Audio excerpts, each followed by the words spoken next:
Sejam muito bem-vindos ao TechStack, o podcast da BMS Consultoria Tributária. E nessa nossa segunda temporada está recheado de convidados maravilhosos. O primeiro também foi, mas estamos caprichando. Hoje nós vamos tirar todas as dúvidas que vocês têm sobre essas coisas do cyber, dos golpes que a gente cai e de como a gente pode ter uma vida mais segura no online, que é onde a gente passa hoje maior parte do nosso tempo. E hoje, como eu sempre trago amigas da casa, minha amiga é minha particular, eu tenho a sorte de ter amigas lindas, poderosas e inteligentes que vão dividir hoje com vocês tudo de mais interessante. Hoje a gente recebe a minha amiga Marta Chu.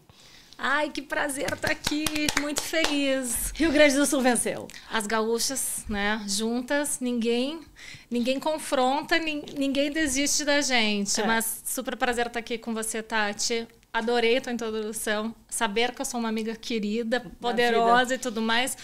Mas eu acho que essa questão, né, de a gente ser duas mulheres fortes que construímos carreiras. E acho que hoje, especialmente como você falou, a questão digital está super presente, então espero contribuir aqui com o público do podcast de vocês a respeito de como estar mais seguro o digital, porque eu costumo dizer, a gente tirou o gênio da lâmpada, né? Agora com a evolução da tecnologia. IA veio aí, todo mundo usando o ChatGPT, as crianças conectadas, os negócios. E a segurança, como ficou disso tudo?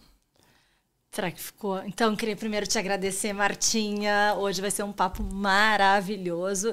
E a gente tem... Primeiro, conta pra gente, que quis fazer a introdução falando sobre um pouquinho da tua carreira, mas é muito cargo. Conta pra gente o que tu faz no dia a dia, por favor.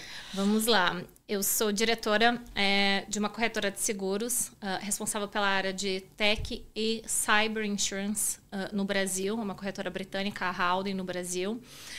Onde a gente faz a avaliação do impacto financeiro que o risco cibernético pode trazer para os negócios. Além disso, eu também sou diretora na Fiesp, do Departamento de Defesa e Segurança, onde eu busco contribuir com a sociedade em questões, debates, deliberações, né, e advocacy para essa questão do âmbito digital. Agora, recentemente, a gente discutiu então, a lei da IA, que está em tramitação no Senado. Eu dou aula também, mas eu ainda tenho tempo para as amigas, como vocês podem ver. Que bom que dá tudo certo. Sabe, eu tenho diversas perguntas, a gente tem muitas dúvidas. Nós estávamos conversando agora anteriormente e, assim, os golpes estão aí, não só para as pessoas físicas, mas como as empresas. E como hoje essa cadeia de pessoas maldosas, né? Como tá sofisticado. O crime cibernético, né? Ele realmente é um crime organizado. As pessoas sempre pensam, né? Porque é online, deve ter um adolescente no quarto que está tentando roubar os dados ou hackear a empresa. Isso é coisa do passado, tá, gente? Hoje, as organizações cybercriminosas são extremamente bem organizadas, né? Se fosse uma economia... Hoje, o cybercrime seria a terceira maior economia no mundo, com 8 trilhões de dólares de faturamento. O PIB, né, então, desse país, que ficaria apenas atrás dos Estados Unidos e da China, estima-se que as perdas que gera globalmente são de 8 trilhões de dólares. Muito além do tráfico de drogas, muito além do tráfico de pessoas, de roubos, enfim, e outros tipos de fraudes. Por quê? Porque o dinheiro virou um número na tela, né? As empresas também, operacionalmente, estão completamente dependentes de sistemas. Uma coisa que eu convido as pessoas a refletirem avaliem dentro dos negócios de vocês o que você faz sem sistema e que impacto isso pode trazer, né, para a tua organização. Então, imagina a magnitude disso replicado por diversas empresas globais, né, em razão que sofrem sequestros de sistemas e bancos de dados, o ransomware, como é conhecido. E não pensem que o crime organizado não está tomando uma fatia disso. PCC, outras organizações criminosas, Comando Vermelho, enfim, todos eles têm células cybercriminosas hoje instaladas. Então, não é algo mais que o adolescente, não é uma brincadeira, é realmente um negócio. Muito bem estruturado e muito lucrativo e que não prende as pessoas na mesma velocidade que, por exemplo, o tráfico de droga. Então, o crime está migrando cada vez mais. Por falta da materialidade do crime. Como que funciona? Então, vamos tentar separar para nossa audiência aqui. Vamos começar a falar sobre os crimes mais comuns para as corporações. Para as empresas, como sabe, a BMS é uma empresa, uma consultoria tributária que atende quase 4.000 empresas. Nós temos todos os graus de segurança, porque trabalhamos com dados sensíveis, fazemos tentativas fakes de acesso aos nossos dados para que sejam frustradas, temos os seguros que porventura são exigidos. Apesar das empresas terem este cuidado, existem algumas empresas que são mais atacadas ou é para todo mundo? É para todo mundo. Independente de você ser uma pequena, uma média ou uma super grande empresa. No passado, muitas empresas diziam, eu não sou a Coca-Cola, eu não sou a Magalu, eu não sou a Itaú, não estou fazendo propaganda de ninguém aqui. Mas era aquela percepção, se eu não sou top of mind, o hacker não sabe que eu existo, porque eu sou uma empresa pequena. A verdade é que hoje a internet é como se fosse uma grande avenida.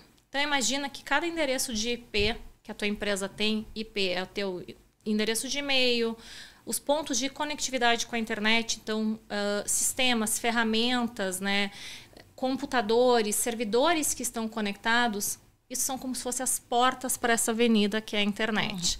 Então, a partir do momento que você tem uma porta para a internet, para essa avenida, você está em risco, em razão de ser atacado. E mesmo que você faça investimentos, não existe bala de prata. Nenhuma ferramenta no mercado hoje, nenhum fabricante no mundo de ferramentas de proteção garante que se você contratar aquele sistema de proteção, aquele antivírus, aquele firewall, aquele EDR, que você não vai ser atacado, porque simplesmente não existe isso. FBI já foi atacado, empresas de tecnologia como a Microsoft, como a Apple, enfim, diversas organizações no mundo inteiro. Então, o que a gente precisa fazer? Aumentar o nosso muro de proteção, né? Então, investir em ferramentas de segurança para que o hacker desista de explorar a tua organização e explore aquela que está com o muro mais baixo. Eu costumo dizer que a gente não precisa correr, tipo a selva, né? A gente não precisa correr mais rápido que o leão quando a gente está, né, na selva. A gente só precisa correr mais rápido que o amiguinho. Por quê? Porque ele vai pegar o amiguinho ali primeiro e vai se interter com o amiguinho ali primeiro. Então, se o teu nível de proteção ou se você for mais rápido, né, em relação à tua resposta a um possível incidente, o hacker não vai investir o tempo e os recursos dele, porque é uma organização também, tá? Demanda tempo, investimento de ferramentas por parte deles, em explorar o teu ambiente. Ele vai explorar a empresa que está mais frágil. Não quer dizer que se ele quiser entrar em uma determinada empresa, ele não possa investir e explorar. E por isso que a gente vê, então, organizações como a FBI e outras empresas, né, com recursos grandiosos ainda assim sendo exploradas. Por quê? Porque elas viram um target específico por uma determinada proporção de necessidade que aquele grupo de cybercriminosos ou das intenções ou espionagem hoje, né, muito da guerra, e a gente está num ambiente de guerra, tivemos, graças a Deus, agora um acordo de paz, de cessar-fogo, né, no caso lá entre Israel e a Palestina, mas a gente ainda vive num universo de tensões geopolíticas. E boa parte disso é provocado por ações coordenadas de soldados de hackers. Né? Então, na Ucrânia, por exemplo, a Rússia desligou a distribuição de energia durante um período. Então, tu imagina no Brasil, né, através de um ataque cibernético, se desligar todo a ONS, que é o nosso sistema, o Operador Nacional do Sistema de Eletricidade, e, consequentemente, a indústria parar. Né? Ou, efetivamente, hospitais e tudo mais. Você pode trazer consequências, né, severas de calamidade pública, de guerra civil interna num país, ao causar esse tipo de coisa, sem falar em espionagem e outras questões. Então, as táticas de cibersegurança, de ciberguerra, né, e colocações, elas acabam, sim, impactando as organizações muito mais do que hoje o assunto é abordado. E não é só a TI. Uma coisa que eu queria aproveitar que a gente está aqui, né, num universo de discussão com pessoas que talvez não necessariamente estão sentados numa cadeira de direção de um departamento de segurança, de tecnologia, e sim em outras esferas, e acabam pensando, não, isso é um problema da TI. Não. Esse é um problema de toda a organização. Porque se você não tem sistema, você não paga os seus fornecedores, você não vende. Não recebe. Não recebe. Não fabrica. Talvez não fabrique, né? Talvez tenha uma dependência operacional, ou talvez tu fabrique e tu não sabe para quem tu vendeu. Eu já tive empresas que tiveram 14 plantas paradas simultaneamente, em que mesmo que eles tinham um inventário no pátio para enviar essa mercadoria, eles não sabiam para quem eles tinham vendido, porque os sistemas estavam indisponíveis.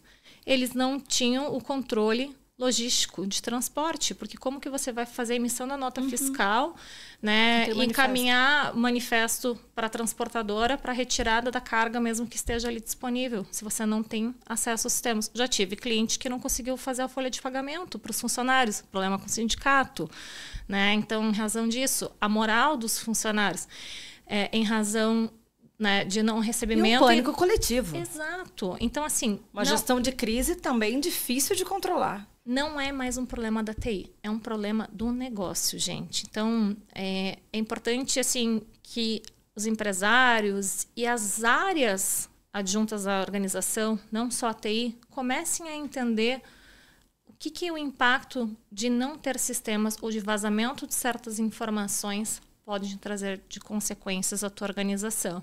E começar a refletir de como vocês podem contribuir na governança deste que é um risco estratégico para as empresas, de implementar melhores práticas para que o teu negócio seja conhecido pela área de segurança, pela área de tecnologia, para que eles possam proteger melhor e não só ser uma área de suporte. E pode acontecer com qualquer funcionário que fez um clique ali num lugar que não deveria, muito fácil. Tati, 80% dos incidentes, então eu falei, né, não existe ferramenta bala de prata. Por quê? Porque 80% dos incidentes acontecem justamente pelo fator humano. Nós humanos erramos. Somos curiosos. Somos curiosos, temos uma falha falha humana, né? Ou, por exemplo, quem está na esfera de programação pode fazer um erro de programação. Então, 80% dos incidentes hoje que acontecem de violação de cibersegurança não é porque a ferramenta de proteção falhou.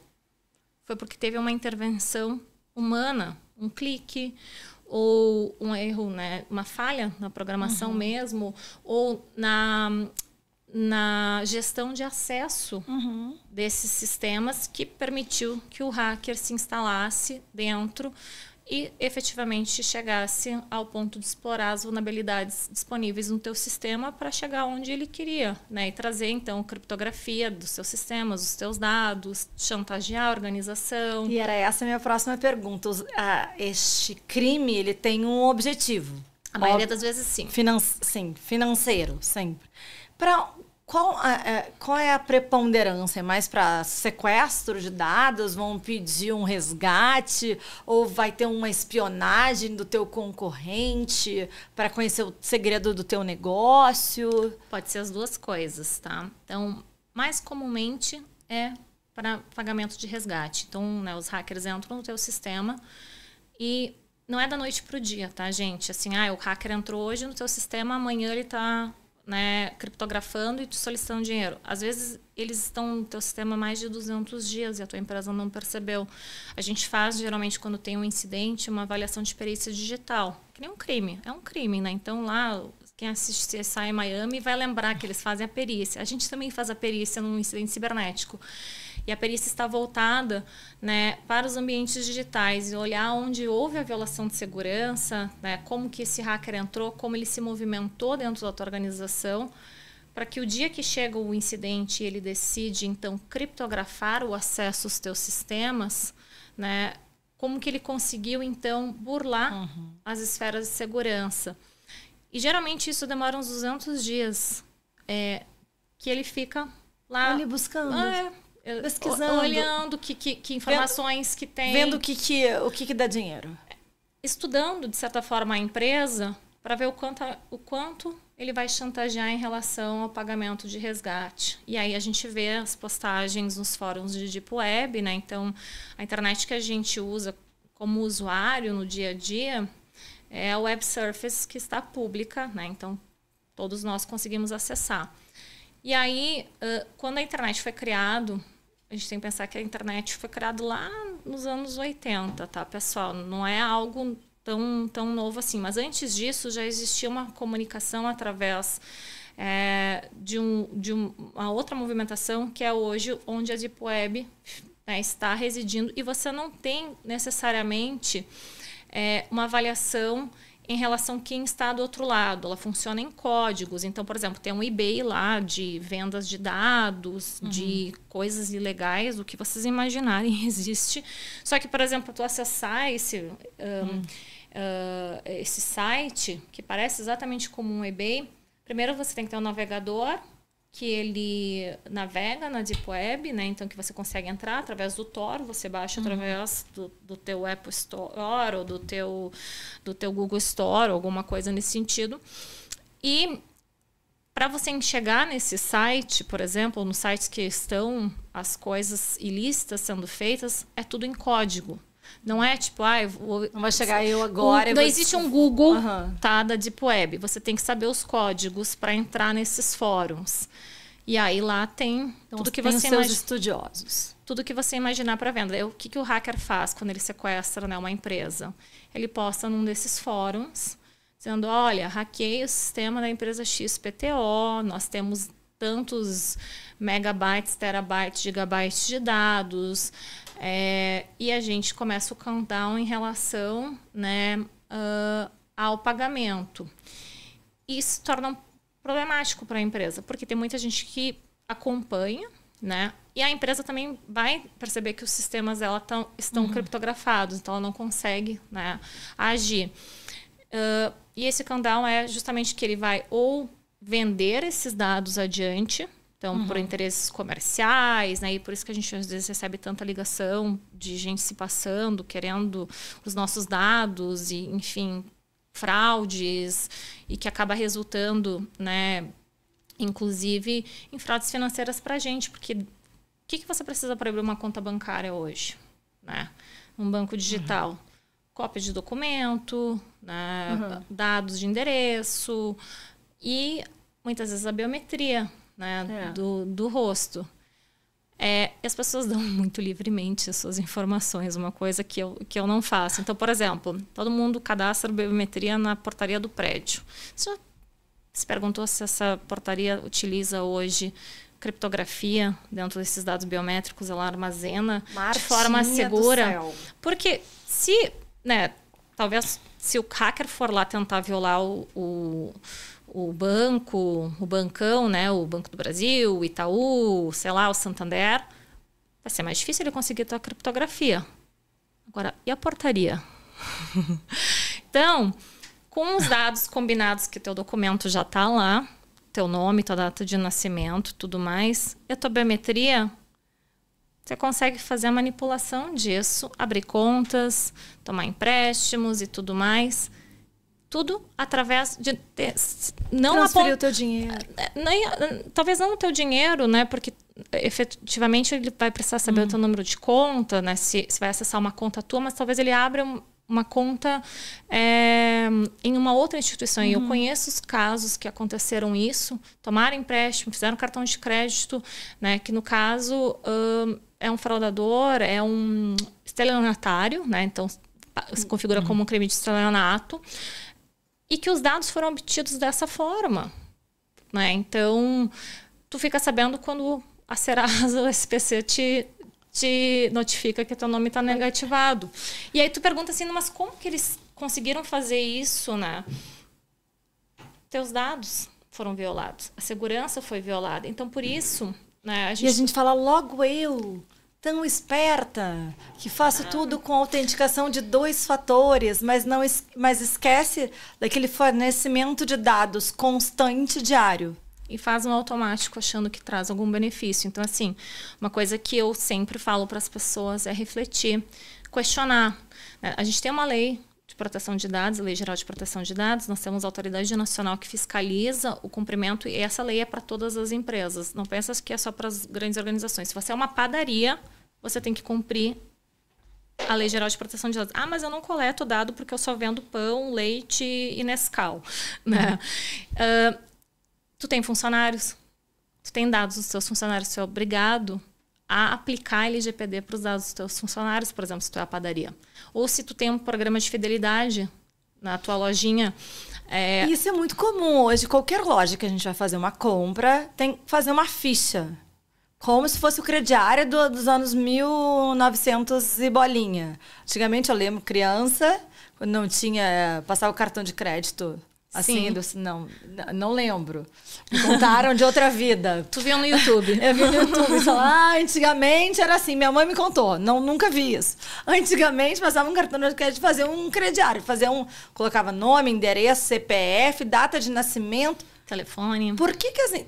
Em todo lugar que a gente vai agora comprar, todo mundo pede esses dados. Eles querem fidelizar o cliente, querem estar em contato com você, né? Enfim. E esses dados podem... Mas aí tu tem que perguntar... para qual... Primeiro que ele tem que ter o consentimento de coletar o seu dado. A lei prevê isso. Se você não quiser coletar, ela não... A loja, a empresa, não pode te penalizar em relação a isso. Né? Uma coisa é em relação a alguns tipos de serviços que requer previamente, por exemplo, financeiro, saúde, requer previamente algumas declarações de informações, mas para um simples compra de um cafezinho, alguma coisa, ou um objeto numa loja, talvez não. É opcional seu ter isso e a lei é clara em relação ao consentimento.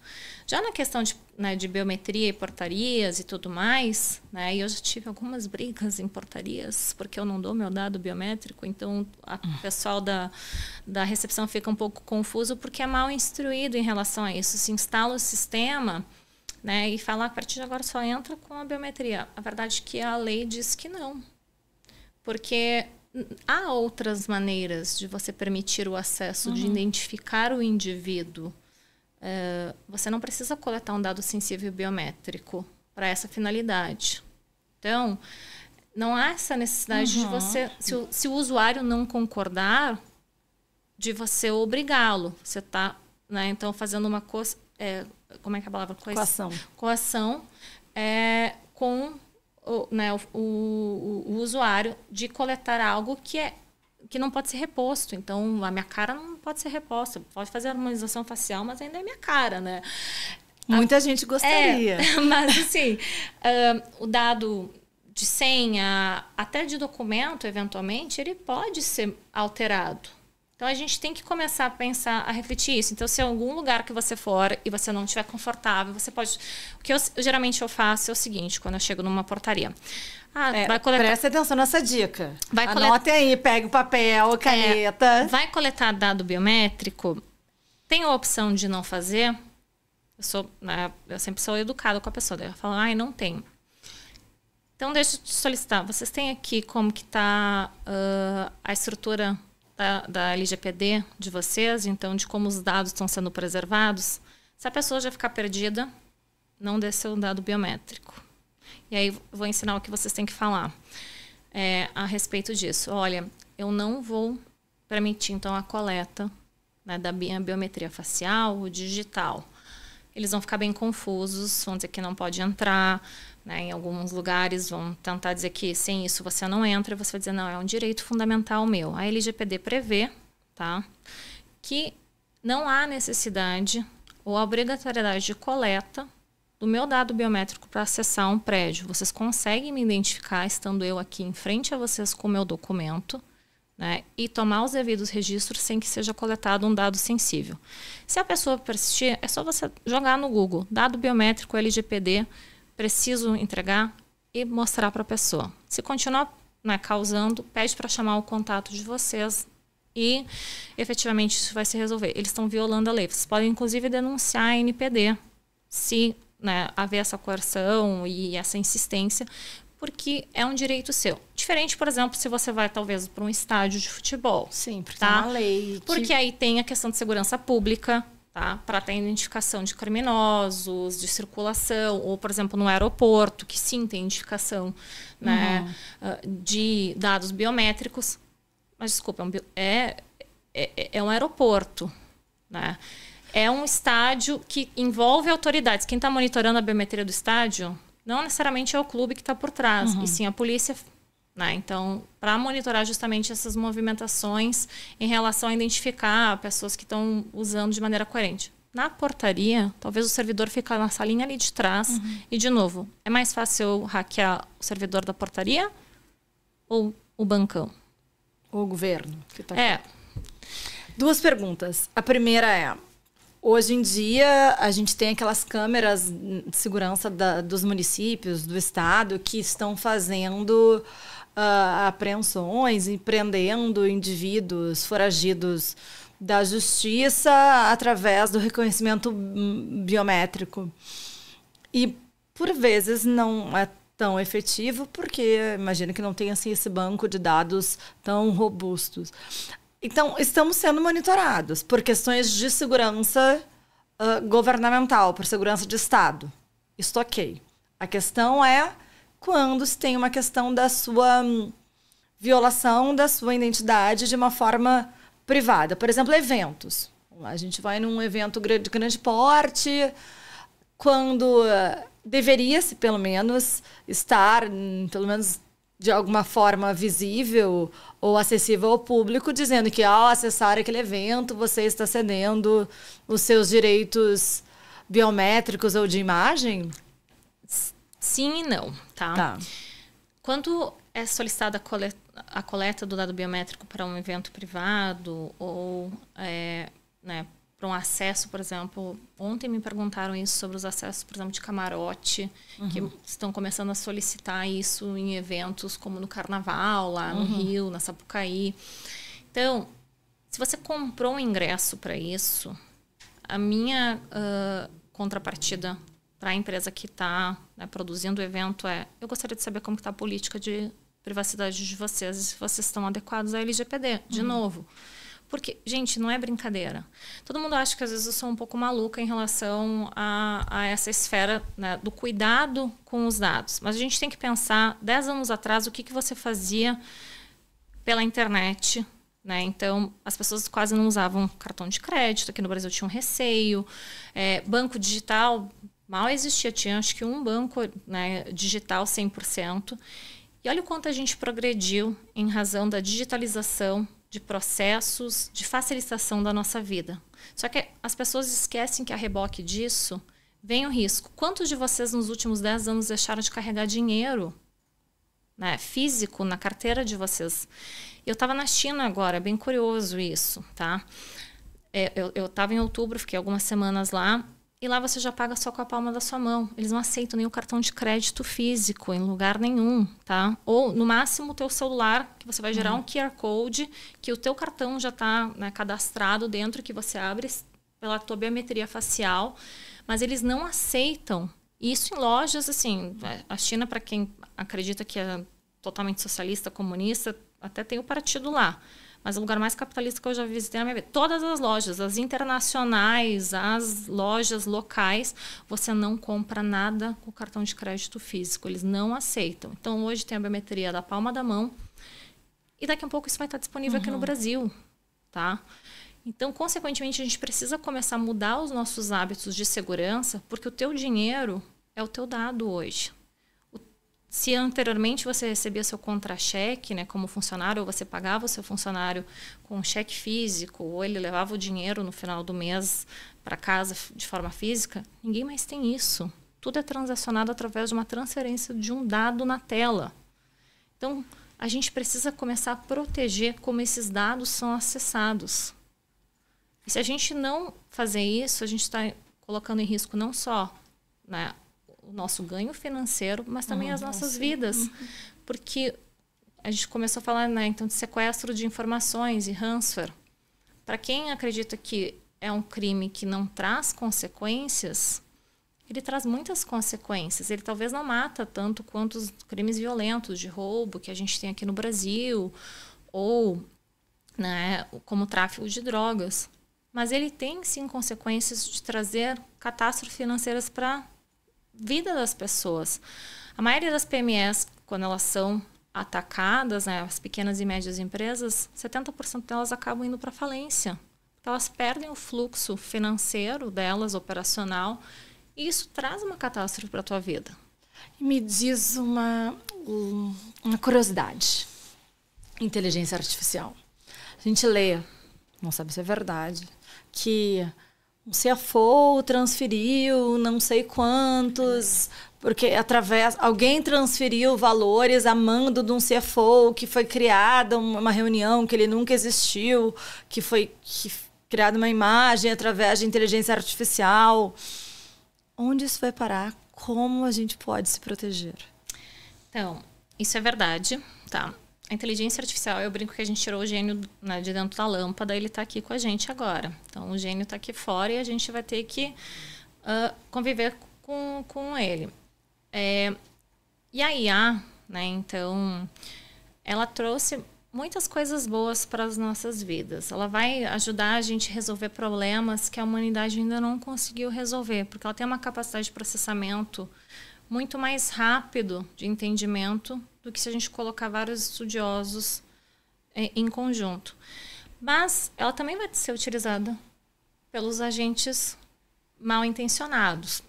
Então, se a gente fala em relação a golpes como esse, hoje já é possível utilizar ferramentas de IA com deepfake, que ao escutar, tá, 3 segundos da minha voz, ela já consegue reproduzir. 2 minutos de conversa, eu e você temos um sotaque diferente pela região que a gente vem aqui do Brasil. Eles já conseguem produzir a IA, né, com a deepfake, os nossos trejeitos de falar.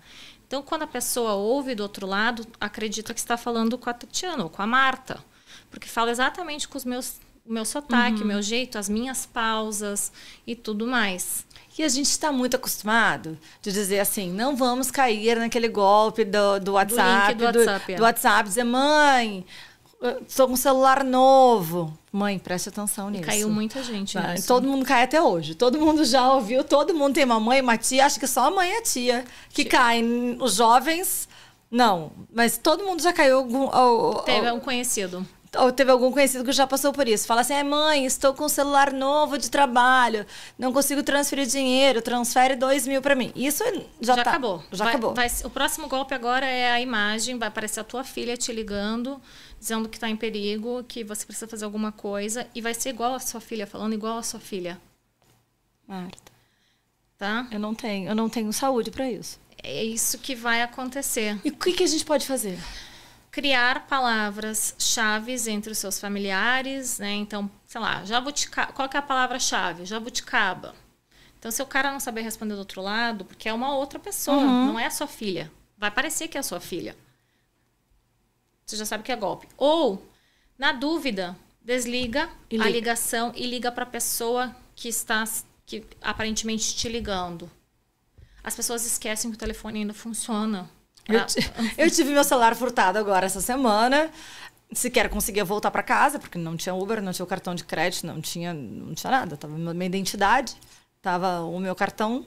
Tua vida toda online. Minha vida toda online. Ainda bem que a gente estava com uma amiga nossa em comum que conseguiu me transportar de volta para casa. E fiquei muito impressionada como toda a nossa vida está no celular.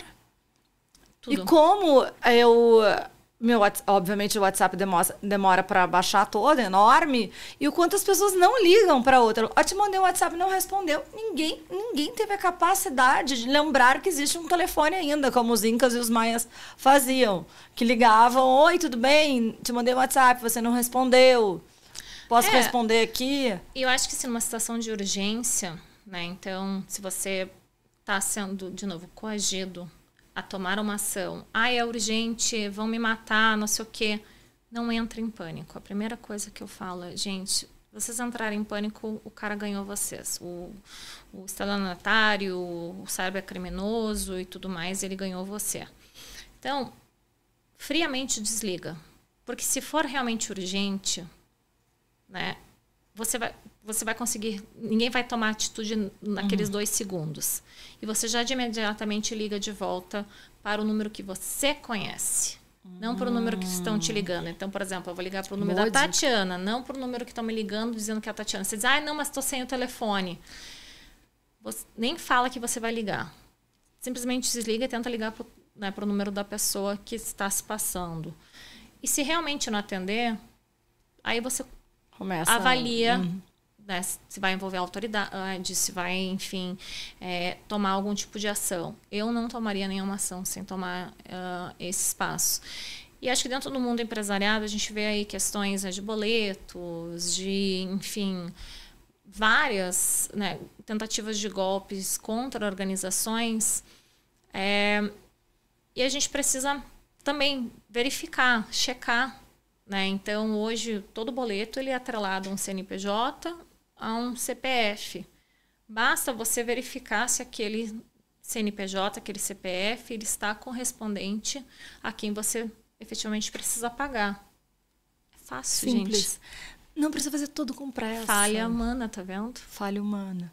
E o que, falando para o nosso público em geral, vamos tirar agora pessoa física. O que pode fazer, além de prestar mais atenção, não fazer tudo com pressa, ofertas mirabolantes, elas não existem.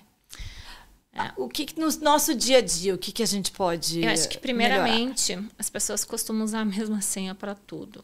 Então, vamos lá. Todo mundo tem, né, hoje, conta bancária que está atrelada a um... Primeira coisa, papel e caneta. Não vão colocar as suas senhas no seu WhatsApp. Então, primeiro, pega papel e caneta agora para anotar as dicas da Marta. E nenhum bloco de notas, tá? No celular. Nenhum bloco de notas no celular. Não façam isso. Então, o que tu faz, primeiramente? Né? Então, as senhas, não anotar no lugar digital. Anota no papel e na caneta, se você não lembra de tudo. Não anota num bloco digital, naquele bloco de notas digital. Tenha consciência disso. Segundo... Então, eu tenho, né, a minha conta no banco X ou na corretora Y.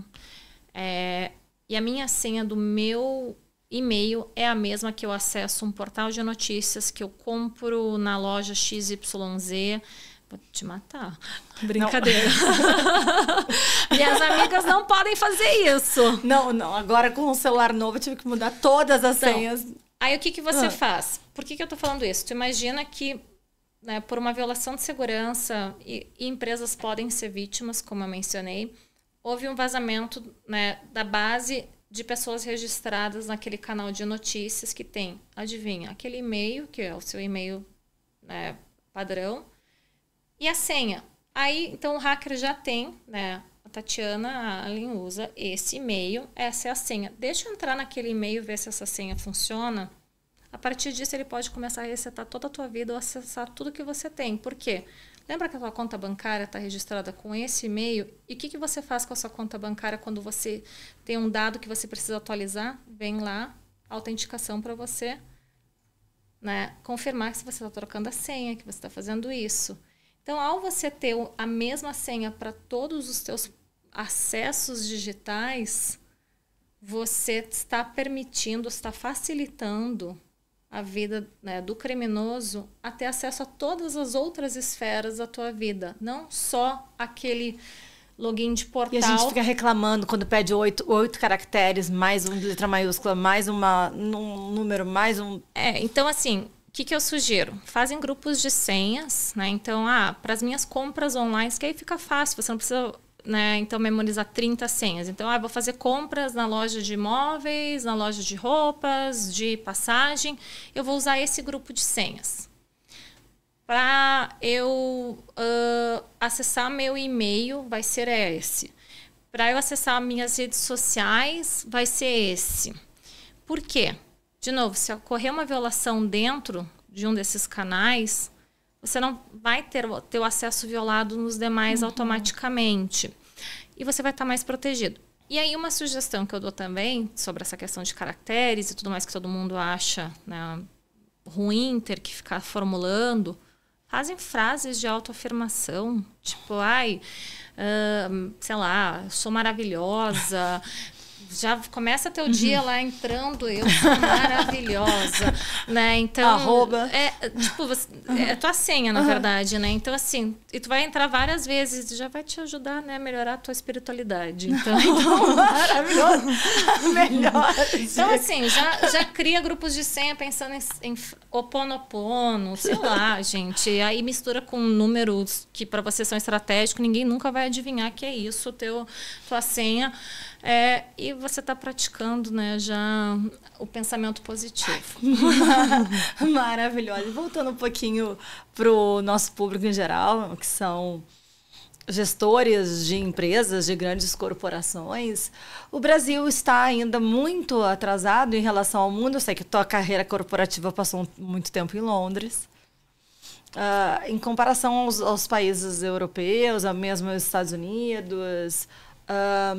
em termos de maturidade, você diz... Então, assim, a LGPD, né, trouxe uma percepção para as empresas da importância do tema. As empresas de maior porte, na sua maioria, aderiram a isso. Então, a gente tem hoje uma governança implementada pela maioria das empresas de maior porte. As menores ainda não. E é para todo mundo, como você falou agora há pouco. E assim, hoje muitos hackers estão explorando as menores, inclusive para entrar nas maiores. Por quê? Todo mundo tem fornecedores de pequeno porte dentro da sua cadeia. Talvez seja algum tipo de benefício no seu RH, talvez seja algum fornecedor na área de tecnologia, talvez seja a tua agência de viagens, um escritório de advocacia que presta serviços para a tua organização, que não necessariamente, né, tenha uma complexidade gigantesca. E há uma API de confiança, há uma confiabilidade em razão das informações, né, trocadas entre as partes. E isso faz com que seja uma porta de entrada para a grande organização. Por quê? Porque ela aplica confiança dentro dos sistemas que são compartilhados, e aí o hacker pode começar a explorar através disso. E não só isso, né? Então, as pequenas empresas também têm pago mais os resgates, apesar de ser valores menores do que as grandes organizações. As grandes organizações são chantageadas por milhões, né? E tem aí perdas de milhões. As menores, elas acabam tendo em média, né? Assim, a PME mesmo, a pequena, a MEI lá, cerca de R$150 mil em razão de um incidente. E eles pagam os resgates porque eles não sabem nem para quem ligar. Não tem um TI. Não tem, né? Eu chamo que o profissional de pequena empresa de tecnologia é o eu-keep, né? O cara faz desde... financeiro, o RH, o TI... Tudo, né? Ele não entende em razão dos processos que precisam ser implementados. Então, eles estão... Mesmo que quando é uma pequena empresa que tenha maior, né, estrutura, muitas vezes não tem um profissional de segurança ou uma consultoria de uma empresa. E com isso... A gente está com um projeto pela Fiesp que vai trazer bastante benefícios para as empresas, né? Que é ajudar a colocar as pequenas e médias empresas na esteira de governança através de ferramentas que vão ser dadas de forma gratuita, processos, né? Então templates para elas se adequarem aos melhores níveis de governança. A gente vai lançar isso esse ano. E na parte de seguros, a gente também colocou hoje um produto que é bem acessível para as pequenas e médias empresas, a partir de R$2.000 por ano, que protege elas contra os ataques hackers, das perdas financeiras e das obrigações que elas venham a ter com clientes e também, né, com órgãos reguladores na eventualidade de elas estiverem além da assistência da crise. Então, é ajudar a colocar essa turma na esfera de governança, porque eles sim estão muito atrás. E isso faz com que o Brasil se torne cada vez mais vítima de incidentes cibernéticos. Nós somos o 3º país mais atacado no mundo, tá? Não é brincadeira, eu trabalho bastante. Então... A gente assiste. A Tati acompanha, mas a gente precisa começar a fazer isso como algo de uma troca cultural de percepção. Que o crime cibernético não é algo, né, que acontece só para as grandes organizações ou que é o adolescente. Ele está presente, ele é lucrativo, ele quase não prende pessoas e vocês podem me perguntar por que não prende pessoas, que é muito difícil fazer essa quebra de sigilo de IPs até chegar nesse criminoso. É muito custoso, né? Até para o próprio Estado, porque às vezes o IP está registrado lá na Rússia, daqui um pouco esse IP pulou para a Alemanha, que pulou para, sei lá, para os Estados Unidos. E você tem que pedir a quebra de sigilo de todas essas variáveis. Quando você usa uma VPN, é isso que ela faz, ela utiliza, né? Então, VPNs de outros países. Só que o hacker, ele utiliza VPNs que vai pulando de poucos em poucos segundos para diversos países.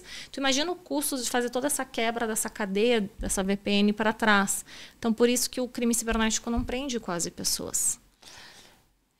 Então, o que podemos fazer é correr mais que o vizinho. Correr mais que o vizinho, elevar o seu nível de maturidade, né, de segurança, adotar as melhores práticas. Tem muita coisa gratuita, né? Então, em relação à governança para as empresas, por exemplo, o governo americano criou em 2012, se eu não me engano, o National Institute of Technology, que é um framework de governança chamado NIST, tá? Em que as empresas podem se autoavaliar como está a maturidade delas. E tem para pequenas empresas, para grandes empresas. É gratuito, gente. Vamos colocar o link aqui, por favor, pessoal da edição. Depois coloca o link aqui para todo mundo conseguir acessar. Tá em inglês e a gente vai adaptar isso na Fiesp para ser em português. E aí você vai conseguir entender se a tua empresa tem uma maturidade. Ser mais vulnerável. Ela tem de 0 a 5, né? Então, 0, tu tá ruim, 5, tu tá bem de maturidade. Aí você pode verificar. E aí adotar melhores práticas em relação a subir essa maturidade. Porque quanto, né? É que nem saúde. Quanto melhor você tiver com essa saúde, né? Menos chances vai ser de você ter algum problema no futuro. Então, a gente está fazendo todo o preventivo para que as empresas entendam, conheçam, se autoavaliem, façam seus exames, né? Então, sua autoavaliação, para que elas conheçam quão protegidas e quão vulneráveis elas estão diante de um incidente. E aí o outro ponto é começar a avaliar o impacto financeiro que isso pode trazer para a tua organização. O que acontece se os meus segredos comerciais vazarem? Eu tenho NDA com as empresas, eu vou ter que indenizar elas. E os dados pessoais, eu vou ter que comunicar à NPD. Esses dados, eles têm sensibilidade, então são dados, por exemplo, financeiros, né? Então pode passar informações em razão do teu perfil financeiro ou de saúde. Talvez tu trabalhe a empresa do segmento hospitalar ou de laboratório. A gente teve um grande incidente num laboratório aqui que custou mais de 325 milhões de reais para eles. Por quê? Porque eles tiveram que indenizar terceiros. Então, eu talvez tenha uma determinada doença, não quero que as pessoas saibam, os dados vazaram, ficou a público, eu posso processar a empresa em razão disso.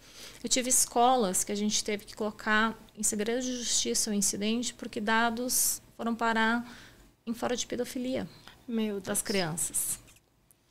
Então, as consequências para o teu negócio é muito além da TI. E a gente precisa começar a refletir isso, fazer um BIA, um Business Impact Análise, de como a tecnologia impacta a tua organização, para que você possa, aí sim, subir o seu muro e verificar qual é o retorno de investimento em relação a isso, né? Então, se você está preparado a assumir completamente o risco, ou se você está preparado para investir, para diminuir essa probabilidade e severidade, e o que você, né, vai fazer se vir acontecer. Porque talvez não fazer nada pode te colocar numa situação de falência. Marta, não vai acreditar que já passou 48 minutos. Nossa. Foi que papo maravilhoso. A gente sequer sentiu como essas informações são relevantes. Então, eu queria te agradecer como tua amiga, te agradecer também em nome da BMS pela tua generosidade de dividir tanto conhecimento com a gente e que toda a nossa audiência aqui certamente aprendeu muito hoje. Muito obrigada mesmo. Que bom, gente. Brincadeiras à parte aqui, eu e a Tati temos muita intimidade, então... Mas é um tema super importante e eu espero que levar um pouco desse conhecimento para pessoas que não estão acostumadas ao tema, comece a despertar certos questionamentos, mudanças de comportamento, porque isso aqui é uma questão cultural, né? Então, a gente sabe como se comportar na rua, em relação à nossa segurança física, né? Então, em lugares não ficar andando com o celular, né?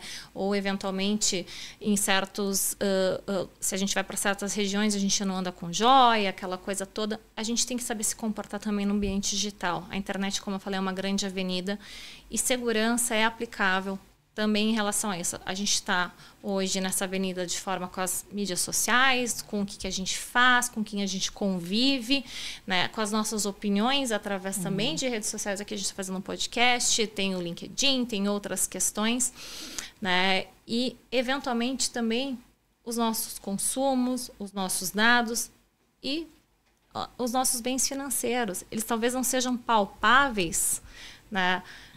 Mas o que acontece se hoje o teu balanço do banco, não porque você gastou, mas porque o banco está te dizendo, não, você zerou aqui, Tati, é zero.